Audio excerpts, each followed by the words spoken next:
Part 3 of Outback Queensland. We stay in Longreach and we visit the Outback Stockmans Hall of Fame, which was well worth the visit. Couple of cob and tow wagons in downtown Longreach.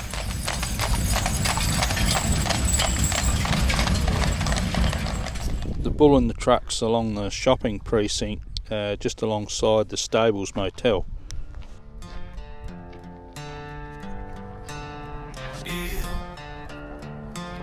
Dirt on my boots and a dream in my veins.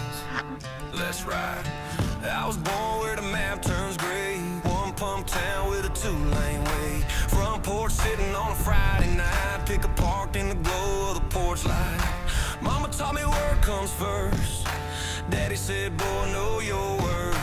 Ain't got much, but I got pride and a backbone built from county lines. Cause I'm back roads raised, some big soul. Bonfire burning where the wild things go. Radio up with the window down. That's how we do it in a no-name town. Cornfield hard with a rebel blaze. Living this life in 1,000 ways, but every mile. Pretty cool. This is actually a motel, so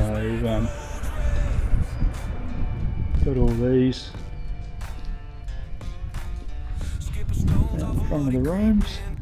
From fights and fake best friends. Got a girl that rides like the wind I chase. With a guy's got me cross on a pretty face. Raised on grit, not just on grain. Learned to dance in the middle of the rain. If the city calls, Somebody's shoes and socks out by the old boiler. Flying out. Sit. What are you doing? Sit. Sit. Oh, you're going to lay down, are you?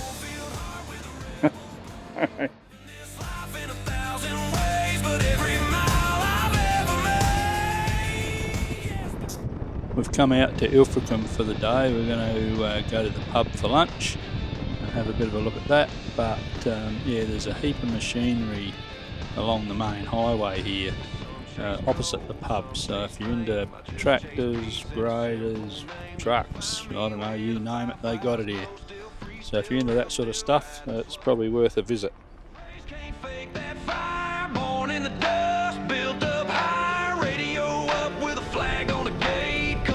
Running through every state.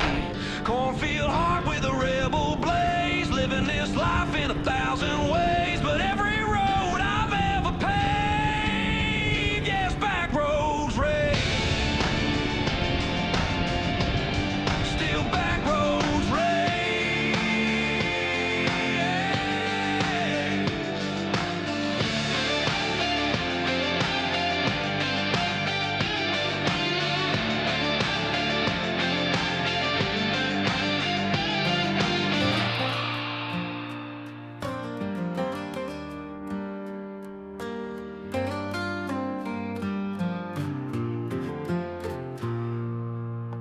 Walking down the whiskey roads, dusty dreams, a heavy load. Night will fall where the sunlight fades. Hearts are wandering aimless strays. This is the Qantas Founders Museum. I'm not too fussed about doing a tour, so I've just cheated a little bit and chucked the camera over the fence for a bit of a look. Feet are tired, but the spirit's high. Whiskey roads, we drank the sky. Dusty dreams and open flames, aching hearts with no restraints, finding hope. Stockman's Hall of Fame, fantastic, I reckon. I did the, well, Jill and I both did the interpretive museum section of it, as well as the live show. Jill went one day, I went another because of Boz. Can't have him out there, but yeah, so you can do either or both. I think just to do the interpretive part's about $40-something, and to do both is around about 100. And if you don't want to pay anything, you can come out, have a look, go through into the main reception area where all the souvenirs and gifts are, and there's a cafeteria etc. in there as well. You can sit down and have a coffee or whatever. But yeah, I reckon it was well worth it.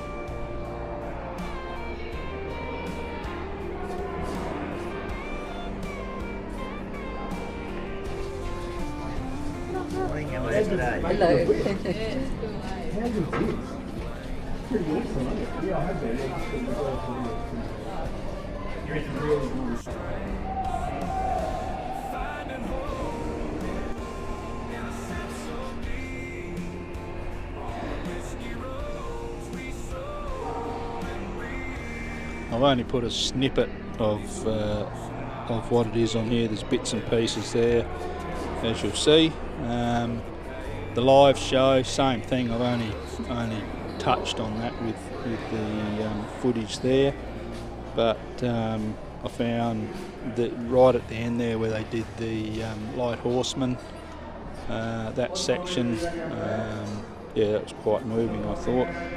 But yeah, there's a lot more to that than what's on this video too. So I could have just made one video out of that session, but you'll need to come and have a look for yourself. In our hearts a fire blaze, dusty dreams, an open place, aching hearts. Oh, mate's had a big one. He's a bit tuckered out. In a sip so deep, on the whiskey roads we sow and reap. Ruddy boots and miles to go, every shadow tells us so. Through the pain and through the cheer, dusty dreams bring us near. There was movement at the Hall of Fame, for the word had passed around that the Stockman show was about to make a start.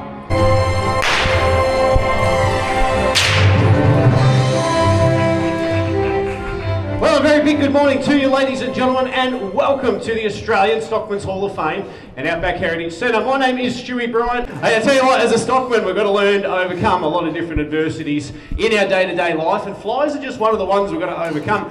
You guys are probably lucky enough when you travel, you probably carry a bit of fly spray or insect repellent, any of those sorts of things.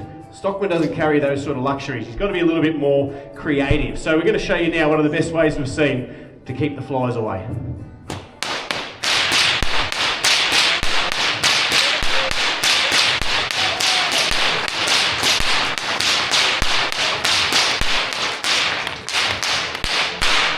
There we go. That'll keep you away.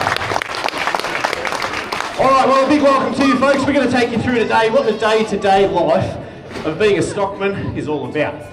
We want to give you a really good understanding of what a stockman is, what he does, what he goes through, and if we do our job right, we'll leave you with a really good appreciation of all those things. All right, now one of the most important tools in any stockman's kit bag is his working horse, and this young horse we're riding here today, this is Mate. We called him Mate because that's what our horses are. They're very much our mates. He's only a 3-year-old, this fella. He's only a baby.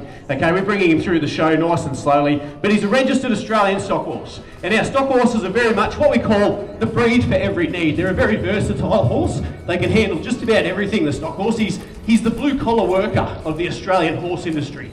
He's got to be tougher than a $2 steak, and we need a horse that can travel nice and easily. This is what we call a rocking horse canter on a loose rein. Great way to cover the country. Not spend many fuel tickets as we go. It's nice and economical. A little bit like a caravan doing 85 k's an hour down the highway, you know what I mean? Just annoying everyone behind you. No one would do that here though, would they? All right, now one of the other great tools throughout the show is this guy here, the Australian stock whip. Okay, that's the correct name for it, Australian stock whip. The Australian stock whip, we make it in, our design is we make it in 2 parts. Make the handle separate. Okay, early days they call that handle the stock, a bit like the stock of the gun. They join the whip at the top of the handle. The correct name for the whip itself is called the thong. And when we put the whip onto the stock, that's how we come up with the name stock whip. Okay, not because we use it around livestock, which is a popular belief, and fair enough as well. Now, we need to put the stock whip and the stock horse together. Horses typically do not like a whip being cracked when we're sitting up on their back. See how close it cracks to his eyes and ears and nose there, all those sensitive areas. He needs to gain a lot of trust that that whip's not going to hurt him in any way, shape or form. We'll show you that with a different horse a little bit later on. We'll bring out a younger horse again and show you a little bit of that. When we crack a whip off a horse like that, that's what's called a cattleman's crack. That's the correct name for it. Down like that, that's what we call a cattleman's crack, okay? Don't get it confused with the plumber's crack, okay? These little beauties here that we call the ultimate tough whip. These little guys here are made by Kelly and myself, and they're made entirely out of synthetic. We wanted to make a whip. We want to make a whip that's super tough, that you can bash around in the mud and the dust and the sand and that sort of. The best thing to make a whip out of anywhere in the world is kangaroo hide, without a doubt. It is the strongest leather in the world for its weight. So very thin, very fine, but very expensive as well. So you want to look after it, like your good dress boots and that sort of thing. You don't want to wear that through the mud and the dust and the sand. So we want to design a product that not only works really well, and these work nice and easy. We want to make a whip that's nice and tough, that's not going to break on you in 5 minutes. And we want to make a whip that's affordable, and we sell these down at the local saddlery down in town there. So if you're looking for a good Christmas gift idea, birthday present, these are a really good design. You ever used a stock whip to play golf? No? I'll show you how.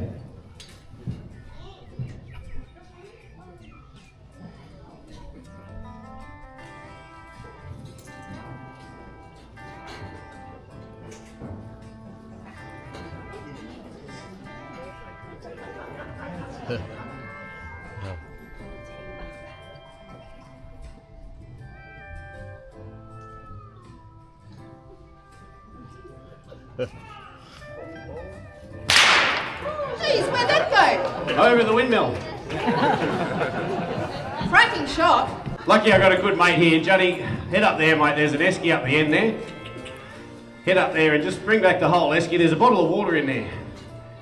Bring back the whole esky for me, if you will.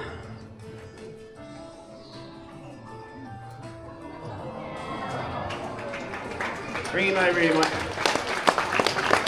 Sometimes a relationship between yourself and your horse is one of the strongest relationships you'll ever have in your entire life. Now, the stockmen on their horses, they're just waiting in the wings, waiting on their horses, just walking around nice and quietly on their horse, just walking, until they get a radio down from the chopper, and he said, righto, got a few coming in, guys, so you got to trot it out a little bit. So they trot him up. And he said, no, you're not going fast enough, you got to go a little bit quicker. And then when all the chips are in, they've got to go.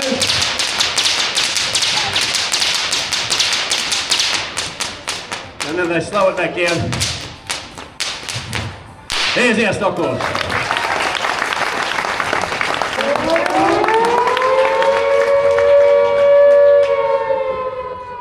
Alright, what we want to do now is take you all back in time. We want to take you right back 100, 110 plus years. Back to the time when Australia was first called upon by the Allied forces to join and do our part in World War I. A lot of the men that enlisted from all across Australia, we want to focus on the ones that came out of the rural areas. Men that held jobs as station hands, ringers, drovers, stockmen. Sort of men that brought a unique skill set with them to the table. Born and bred on the back of a horse, they could generally ride like the wind. And learning to live off the land in those times required that they were a crack shot with a rifle. The two key skill sets that we required for our Australian light horse. The men that I'm referring to would switch out their work hats and pull on our famous slouch hat. And in a lot of instances, when they enlisted, they did so with their best mates from home, their horses. United as a team on the land in Australia, working together, now united as a team to go overseas and fight the Great War. As a nation, we sent 420,000 troops across to World War I. And we sent 136,000 horses. We want this next part of the show to pay a special tribute to all those that served, and in particular, our dear horse.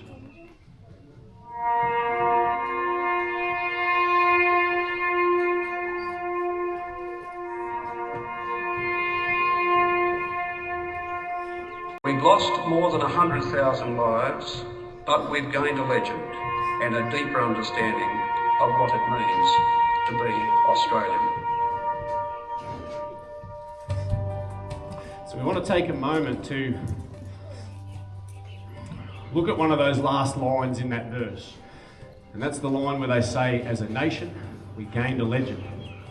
I think in that breath, they're obviously referring to our Anzacs and our diggers, obviously. But I think in the same breath, we can extend the legendary status out to the horses that we sent across to war.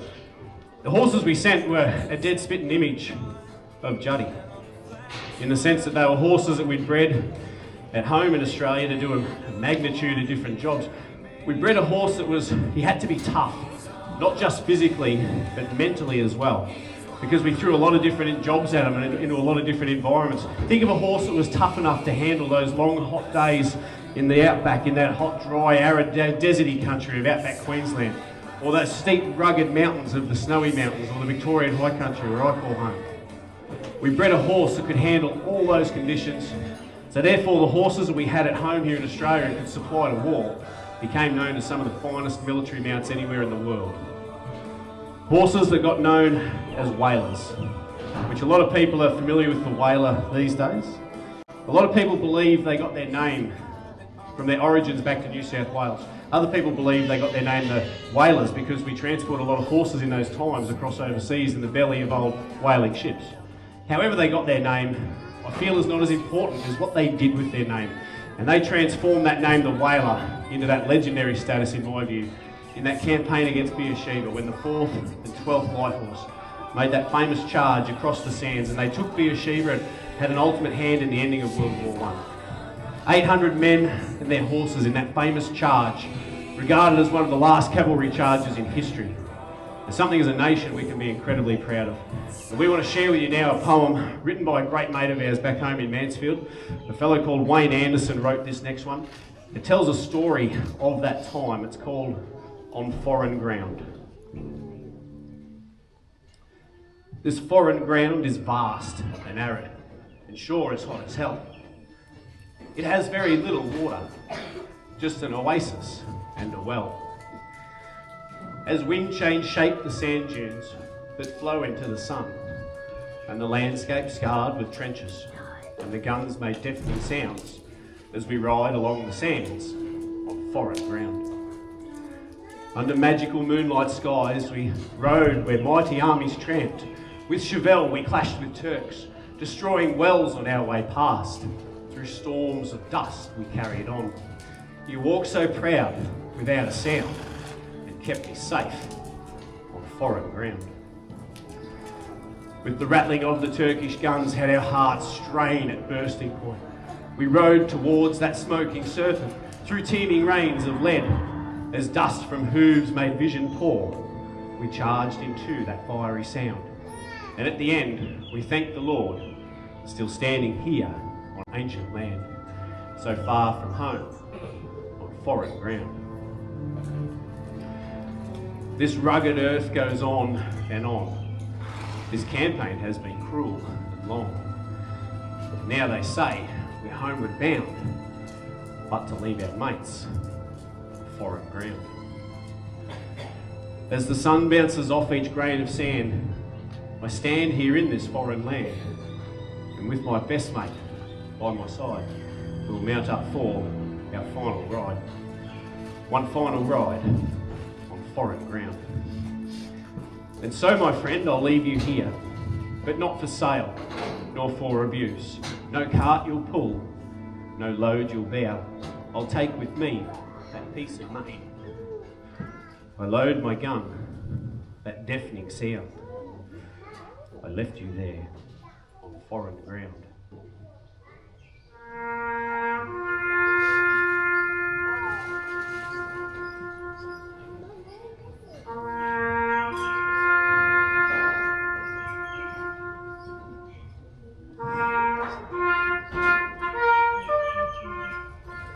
I think there's no doubt, ladies and gentlemen, that's the saddest part of the show. And for good reason, because it doesn't get any truer than that when we realise that all we brought back was the saddles. The men that were lucky enough to return switched from their slouch hat and back on with their work hat and then back on with rebuilding after everything that was lost in that entire time. As a nation, we sent 136,000 horses across to World War I, and we only ever brought one horse home. A horse named Sandy, that a lot of people know the story of Sandy. As a stockman, we have an incredible bond with our horses.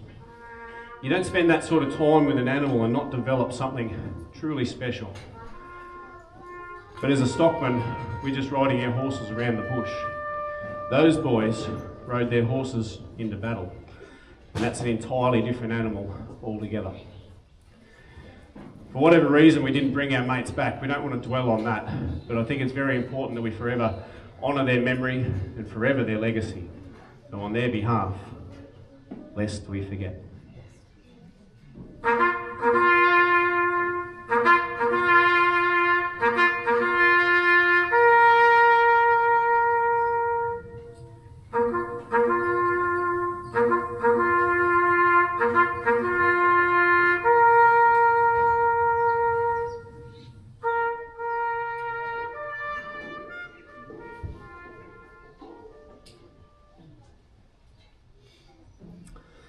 Well, ladies and gentlemen, that does bring the show to a conclusion. On behalf of Kelly and myself and everyone here at the Hall of Fame, we really hope you enjoyed the show, but we really hope you enjoyed Longreach while you're out here too, because it's a beautiful place in the world to come and visit. We've got our great mates down the street there at the Aussie Outback Tours and the Outback Pioneers. The tours they do around the district are so worthwhile. You've got world-class museums out here, like that Qantas Founders Museum across the road there.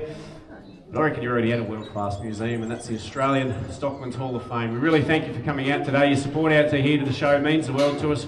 We're going to bring the horses and the dogs down to the fence. Come down and say good day. Other than that, hope you enjoyed it. See you next time. Well, that's it for this episode. There's a lot more to see here at Longreach. We'll be back at some stage. But yeah, with the Outback Hall of Fame, the interpretive centre, you can take your time in there, and the live show, well, that went for an hour and a half, so there's only a very small portion of it on this video. All I can say is it's well worth seeing. And next we're off to Winton, so we'll see what that brings. Thanks for watching. Cheers.